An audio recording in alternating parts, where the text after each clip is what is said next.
I'm Brad Gullickson. I'm Lisa Gullickson. And we're in the stacks at Third Eye Comics. So I want to be All-Star Superman, Lisa. Who do you want to be? I want to eternally be a little boy, because what I'm choosing is Calvin and Hobbes by Bill Watterson. I did not grow up reading staple comics or superhero comics. I grew up reading strips in the Washington Post. My parents subscribed, and we would all take turns passing around that rustly piece of paper.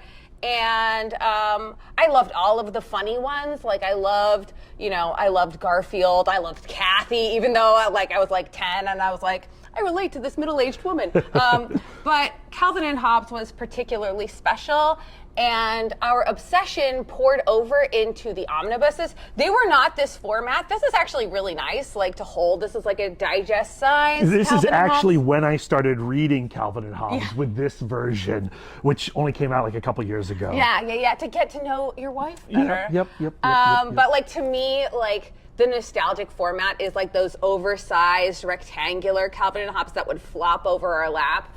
And I think like a lot of my vocabulary came from Calvin and Hobbes. Even though he was a child, he was extremely sharp. I think also my sense of humor, my sense of imagination is greatly influenced by Calvin and Hobbes. You're a questioner too, and I think that comes from Calvin and Hobbes. Well, like, you know, there is all of the kooky stuff, like the snowman and the transmogrifier, but I think what really stuck with me is it was a boy and his best imaginary friend walking around and talking about the meaning of life, but the meaning of life through the perspective of a myopic child. Yeah. You know?